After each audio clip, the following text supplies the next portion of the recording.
Hey everyone, welcome to my YouTube channel study on. आज हम class 9 mathematics का एक बहुत ही इंपॉर्टेंट चैप्टर स्टार्ट करने वाले हैं और वो है नंबर सिस्टम। ये चैप्टर सिर्फ क्लास 9 के बोर्ड एग्जाम्स के लिए इंपॉर्टेंट नहीं है, बल्कि H TET, C TET, HSS screening और DSSS जैसे टीचिंग एग्जाम्स में भी डायरेक्टली इसी चैप्टर से क्वेश्चन पूछे जाते हैं। So make sure you watch this video till the end. तो आइए समझते हैं नंबर सिस्टम क्या है। नंबर सिस्टम एक ऐसा सिस्टम है जिसमें हम नंबर्स को क्लासिफाई करते हैं अकॉर्डिंग टू देयर प्रॉपर्टीज। चलिए, सबसे पहले मैं आपको क्लासिफिकेशन बताती हूँ। सबसे पहले आता है नेचुरल नंबर। सबसे पहले आते हैं नेचुरल नंबर्स। नेचुरल नंबर्स क्या होते हैं? जो आप काउंटिंग करते हैं, जैसे 1, 2, 3 एंड अप टू इन्फिनिटी, ये होती है नेचुरल नंबर्स। इनकी नोटेशन होती है कैपिटल एन। इनकी नोटेशन होती है कैपिटल एन। सेकंड आते हैं आपके पास whole numbers. Whole numbers natural numbers ही होते हैं, बस इसके अंदर ज़ीरो ऐड हो जाती है। 0, 1, 2, 3, 4 and this is goes to up to infinity. Whole numbers को W से रिप्रेजेंट किया जाता है। इसकी नोटेशन W है। बार बार हम होल नंबर्स नहीं लिखेंगे, बल्कि W से रिप्रेजेंट करेंगे होल नंबर्स को।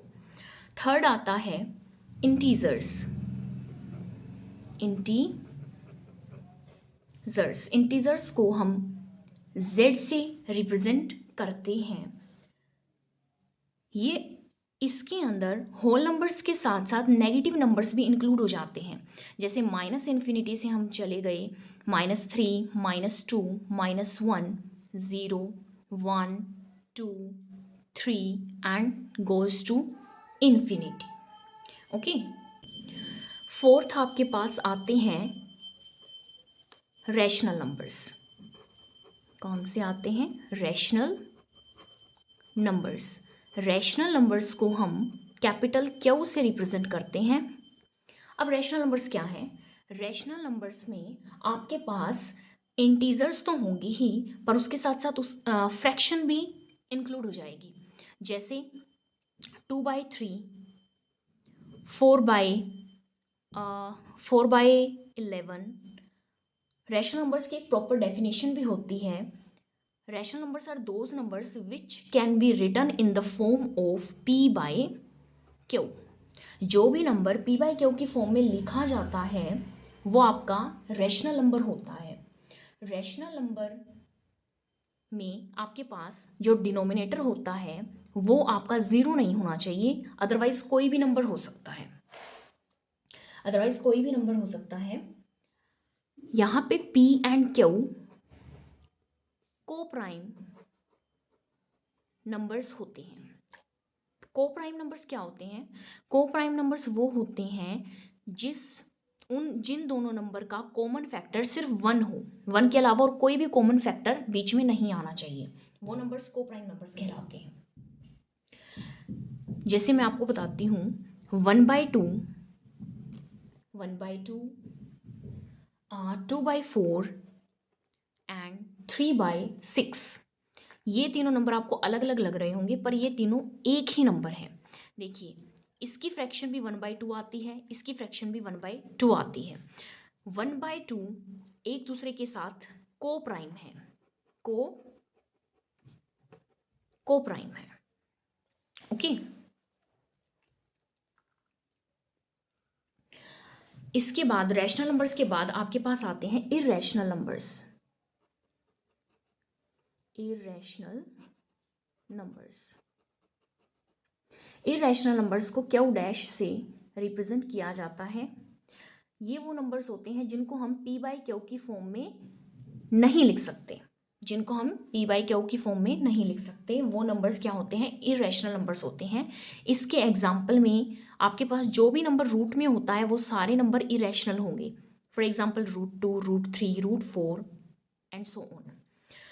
एंड एक और नंबर इरेशनल नंबर्स की कैटेगरी में इंक्लूड किया जाता है, वो है पाई। ओके, तो ये थी आपकी क्लासिफिकेशन, जिसमें हमने पढ़ा natural numbers, whole numbers, integers, rational numbers and irrational numbers. ये पढ़ने के बाद आपने देखा होगा कि होल नंबर्स, सारे होल नंबर्स नेचुरल नंबर्स नहीं हो सकते, पर नेचुरल नंबर होल नंबर की कैटेगरी में ज़रूर आते हैं। तो हम यहाँ से क्या पॉइंट लिखेंगे, हम यहाँ से पॉइंट लिखेंगे that all natural numbers are whole numbers, but all whole numbers are not natural numbers.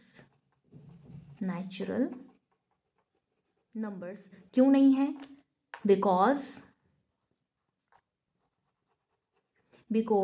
0 is not included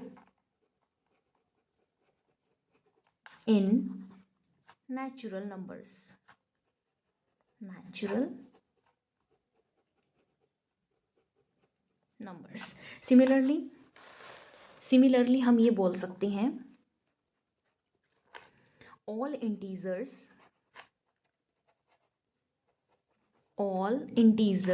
are rational numbers, but vice versa is not true. Vice versa is not true. देखिए आपके पास -2, -1 and 1 ये सारे integers हैं। क्या हम इनको rational number की form में लिख सकते हैं? यस, आप p/q की फॉर्म में इनको लिख सकते हो, क्योंकि इसके नीचे क्या है, 1 है, तो ये आगे p/q की फॉर्म। बट जो आपके पास फ्रैक्शन होती है, जैसे कि 2/11 है, 2/11 आपके पास रेशनल नंबर तो है, बट 2/11 इंटीजर्स में इंटीजर से बिलोंग नहीं करता है। ठीक है, इसलिए हमने ये लाइन लिखी है। आई होप आपको क्लासिफिकेशन समझ आई होगी। तो हमने एक चार्ट बनाया है, इस चार्ट में हम लिखेंगे दैट नेचुरल नंबर्स होंगे आपके पास। सबसे पहले सबसे छोटे नेचुरल नंबर्स होते हैं, उसके बाद आप 0 को जब इंक्लूड कर देते हो तो वो होल नंबर्स बन जाते हैं। होल नंबर्स के बाद आपके पास आते हैं इंटीजर्स, जिसमें आपके पास क्या होते हैं, नेगेटिव नंबर्स भी इंक्लूड हो जाते हैं। नेगेटिव नंबर्स इंक्लूड करने के बाद आपके पास आते हैं रैशनल नंबर्स, जिसके अंदर आपके पास फ्रैक्शन इंक्लूड हो जाती है। फ्रैक्शन के बाद आपके पास हो जाते हैं इर्रेशनल नंबर्स, और जब ये सारे नंबर्स एक साथ मिला दिए जाते हैं तो आपके पास बन जाते हैं रियल नंबर्स। रियल नंबर्स को हम आर से रिप्रेजेंट करते हैं, रियल नंबर्स। इन नंबर्स को हम नंबर लाइन पे भी रिप्रेजेंट कर सकते हैं। जैसे आप इनको नंबर लाइन पे कैसे रिप्रेजेंट करेंगे, ये आपके पास सपोज क्या है, नंबर लाइन है। This is 0 1 2 3 4 5 and up to infinity ये जाता जाएगा, -1 -2 -3 -4 एंड -5 अप टू इन्फिनिटी ये चलता जाएगा। तो सबसे पहले आपके पास ये हो जाते हैं नेचुरल नंबर्स। नेचुरल नंबर्स के बाद आपके पास ये हो जाते हैं होल नंबर्स। होल नंबर्स के बाद आपके पास ये सारे मिला के हो जाते हैं इंटीजर्स। इंटीजर्स के बाद आपके पास बीच बीच में फ्रैक्शंस भी आएंगी, तो वो वाली फ्रैक्शंस आपकी क्या कहलाएंगी, rational numbers.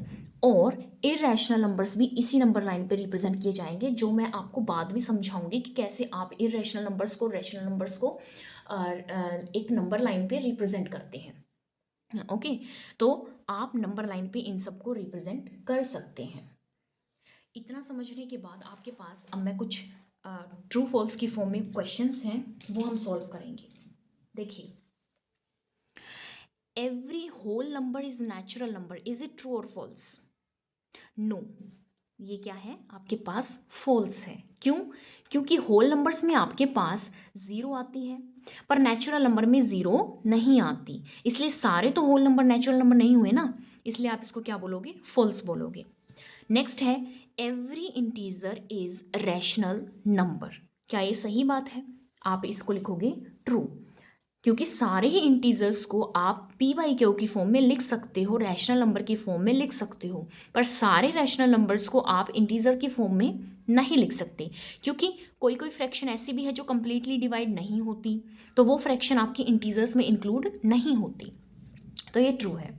Every rational number is an integer. देखिए यही मैंने आपको समझाया कि हर एक फ्रैक्शन आपकी इंटीजर्स में इंक्लूड नहीं हो सकती, इसलिए ये आपके पास क्या हो जाएगा? फॉल्स हो जाएगा। जैसे मैं आपको एग्जांपल दे देती हूँ, 1/2 आपके पास रैशनल नंबर है, बट 1/2 आपके पास इंटीजर नहीं है। क्या आपको समझ आया?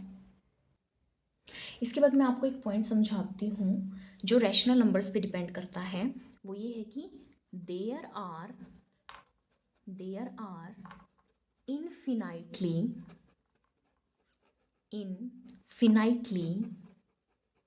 मैनी रैशनल नंबर्स बिटवीन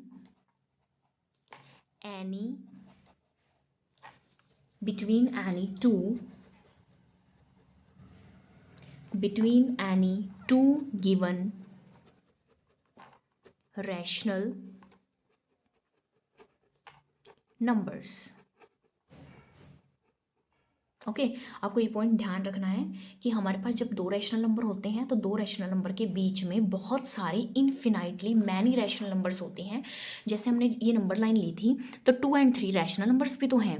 2/1 हम इसको फ्रैक्शन में लिख सकते हैं, 3/1 हम इसको फ्रैक्शन में लिख सकते हैं। तो इसके बीच में इनफिनाइटली मैनी रैशनल नंबर्स हैं, आप काउंट भी नहीं कर सकते, इतने रैशनल नंबर्स होते हैं। ओके आपको ये बात ध्यान रखनी है।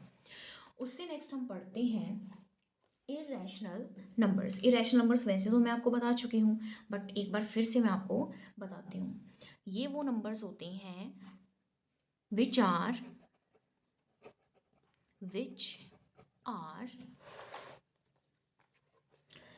Are not written in the form of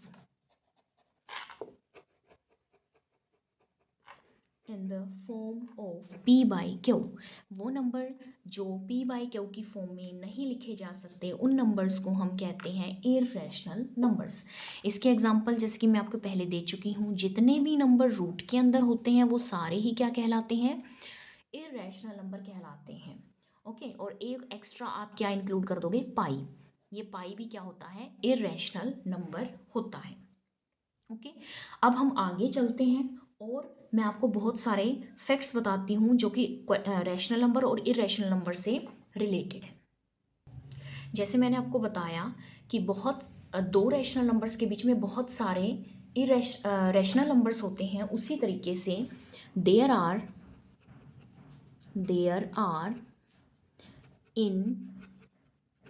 infinitely many irrational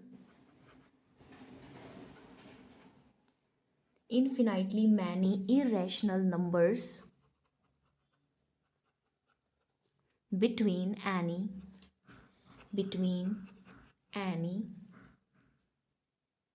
two given irrational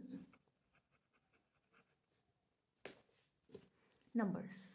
okay same way से दो इरेशनल नंबर के बीच में बहुत सारे इरेशनल नंबर होते हैं। ओके तो अब आप क्या बोल सकते हो कि ऑल नंबर्स, सारे नंबर्स मिला के क्या कहलाते हैं? रियल नंबर्स कहलाते हैं। क्या कहलाते हैं? रियल नंबर्स कहलाते हैं। जैसा कि मैंने यहाँ लिखा हुआ है that every real number is represented by a unique point on the number line. जैसा कि हमने देखा भी है कि हर एक रियल नंबर लाइन के ऊपर एक यूनिक पॉइंट से रिप्रेजेंट किया जाएगा। इसका मतलब ये है कि आप किसी एक पॉइंट से दो रियल नंबर्स को रिप्रेजेंट नहीं कर सकते। एक रियल नंबर के लिए एक पॉइंट होगा, यानी कि यूनिक पॉइंट होगा। ओके, ऑल्सो हम क्या कह सकते हैं, every point on the number line represents a unique rational number. इसी का उल्टा ये लिखा हुआ है, that's why we call the number line the real number line. इसलिए ही हम नंबर लाइन को क्या बोलते हैं, रियल नंबर लाइन। ओके, अब आपके एनसीईआरटी में ना बहुत से एग्जाम्पल्स और क्वेश्चंस हैं, और किस तरह के क्वेश्चंस आपसे पूछे जाते हैं वो मैं आपको बताती हूँ। जैसे यहाँ पे क्वेश्चन है, find 5 rational numbers between 3/5 and 4/5। देखिए 3/5 और 4/5 दोनों ही क्या हैं, रैशनल नंबर्स हैं। तो रैशनल नंबर्स के बीच में हम 5 रैशनल नंबर्स भी निकाल सकते हैं, 6 भी निकाल सकते हैं, 7 भी, क्योंकि दो रैशनल नंबर के बीच में इन्फिनाइटली मैनी इरेशनल नंबर्स होते हैं। तो चलिए हम इस क्वेश्चन को सोल्व करती हूँ मैं आपको, और बताती हूँ कैसे आप इसको कंप्लीट करेंगे। देखिए मैंने आपको बताया था, जैसे 3/5 हमने लिखा, 3/5 की क्या हम इक्विवेलेंट फ्रैक्शन बना लें, क्योंकि नंबर लाइन के ऊपर 3/5 और उसके इक्विवेलेंट फ्रैक्शन सेम ही पॉइंट होता है। ओके, तो 3/5 को हम एक बड़े नंबर से मल्टीप्लाई कर देते हैं, जैसे कि 8 से। लेट्स सपोज 8 से आपने इसको मल्टीप्लाई कर दिया और लिख दिया, 8 से ही ऊपर मल्टीप्लाई करोगे और 8 से ही नीचे मल्टीप्लाई करोगे। 8 3 ज़ा 24, 8 5 ज़ा 40। सिमिलरली मैं 4/5 को भी 8 से ही मल्टीप्लाई करवाऊंगी और फ्रैक्शन बनाऊंगी, इक्विवेलेंट फ्रैक्शन। आपको एक बात हमेशा ध्यान रखनी है, मैंने यहाँ पे रैशनल नंबर में डिनोमिनेटर सेम लिया है। अगर आपके पास डिफरेंट डिनोमिनेटर होगा तो आपको ये कोशिश करनी है कि आप उस नंबर से मल्टीप्लाई करें कि दोनों की इक्विवेलेंट फ्रैक्शंस का डिनोमिनेटर सेम हो। ये बात आपको ध्यान रखनी है।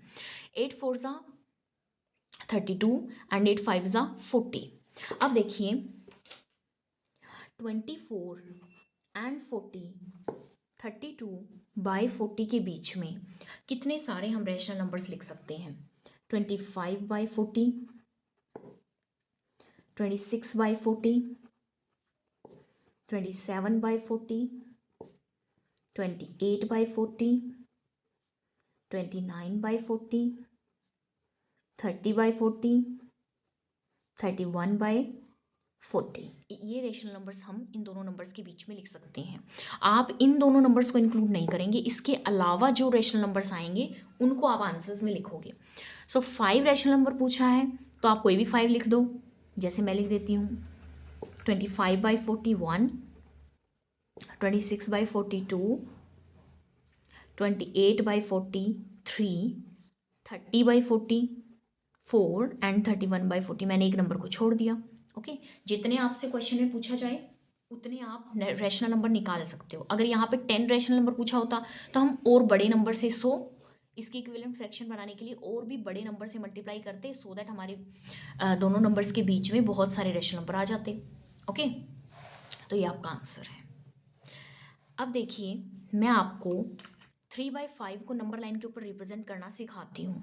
जैसे कि मैंने आपको बता दिया था कि होल नंबर्स कौन से हैं, नेचुरल नंबर कौन से हैं, तो मैं आपको बताती हूँ कि रैशनल नंबर को आप कैसे नंबर लाइन पर रिप्रेजेंट करोगे।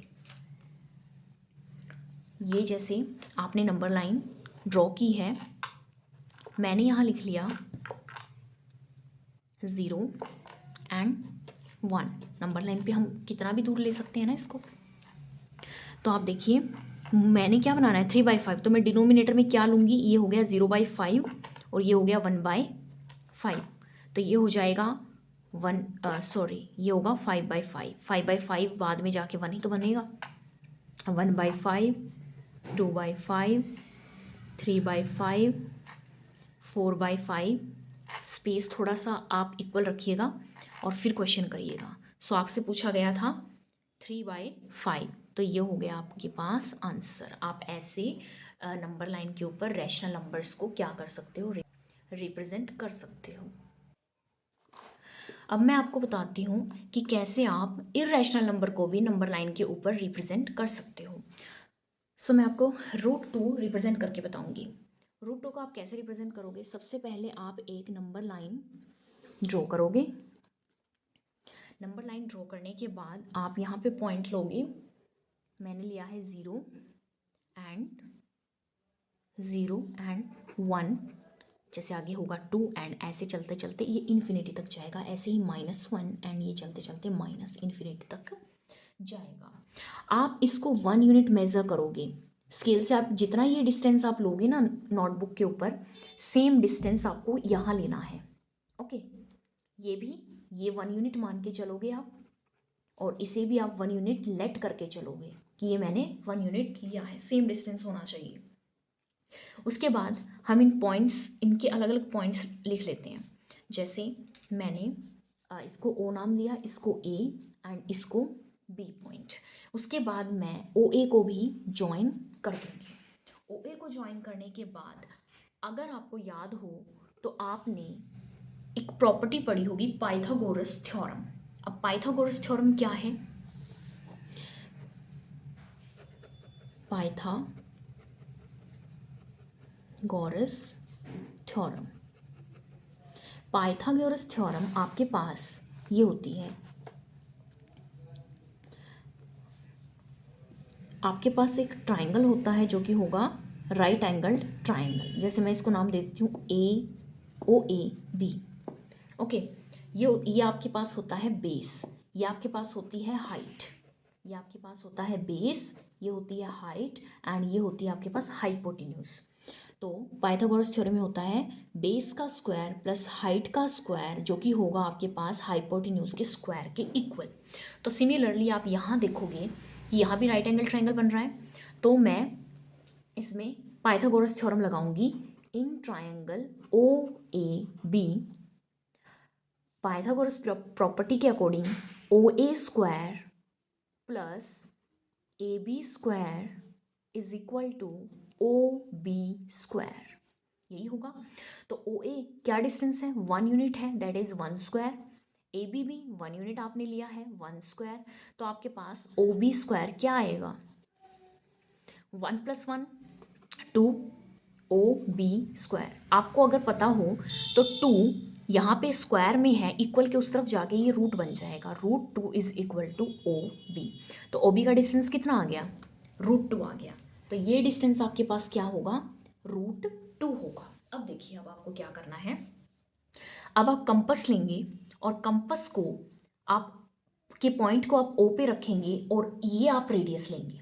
OB को आप क्या लेंगे? रेडियस लेंगे। OB as a radius, O as a centre लेके जब आप एक सर्कल ड्रॉ करोगे, जब आप एक सर्कल ड्रॉ करोगे, बड़ा सारा सर्कल बनेगा, बड़ा सारा सर्कल बनेगा, तो वो सर्कल इस तरफ से जब आएगा तो यहाँ पे कट करेगा। ठीक है, आपको पूरा सर्कल ड्रॉ नहीं करना है, बस इतना ही सर्कल ड्रॉ कर लेना। आप यहाँ से रेडियस ऐसे मेजर करोगे और ऐसे कट लगा दोगे।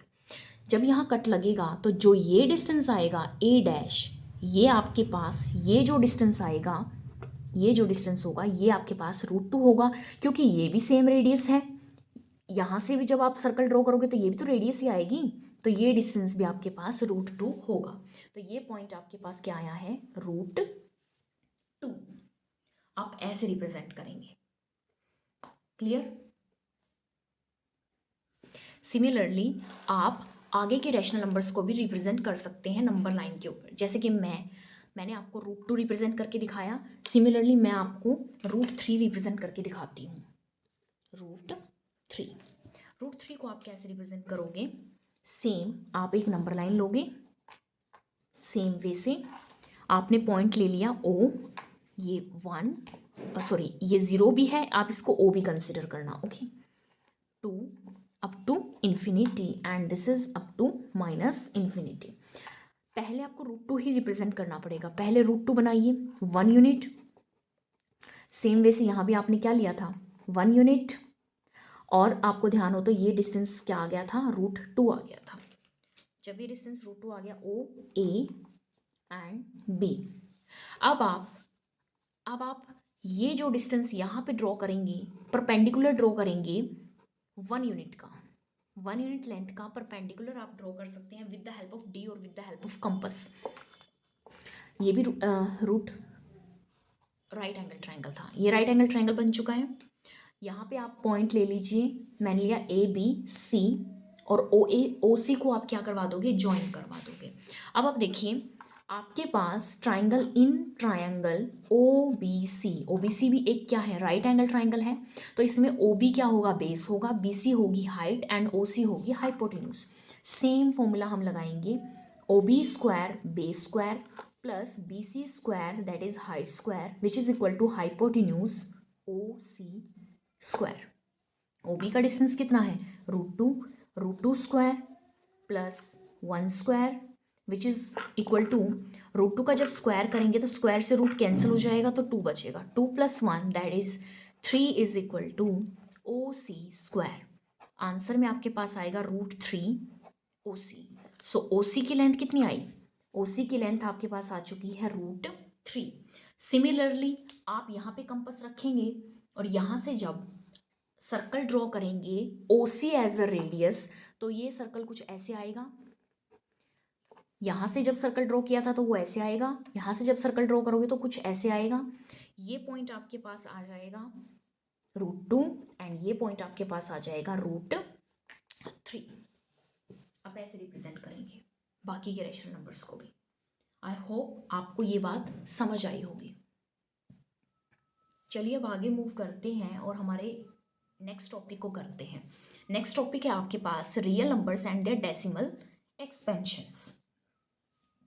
इसके अंदर जो डेसिमल एक्सपेंशन है वो कैसे होगा, आपके पास दो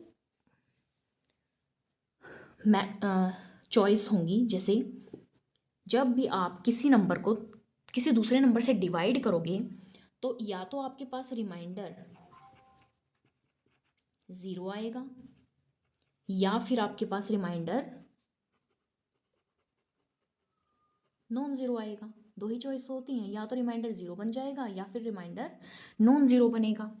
यहाँ पे जब आपके पास रिमाइंडर 0 बन चुका है इट मीन्स वो नंबर कंप्लीटली डिवाइड हो चुका होगा आपके डिनोमिनेटर से, सो टर्मिनेट हो चुका होगा उसका आंसर, तो उसको हम बोलेंगे टर्मिनेटिंग डेसिमल एक्सपेंशन। तो ये आप यहाँ पे आपके पास आएगा टर्मिनेटिंग डेसिमल एक्सपेंशन। पर जब आपके पास रिमाइंडर नॉन ज़ीरो होगा तो इसके आपके पास दो चॉइस आएंगी। उन दो चॉइस में पहली होगी, फर्स्ट ऑफ ऑल आपके पास रिमाइंडर 0 नहीं बन रहा है, इट मीन्स आप डेसिमल आपका मूव करता जा रहा है, रुकेगा नहीं रुकेगा, तो उसको हम बोलेंगे नॉन टर्मिनेटिंग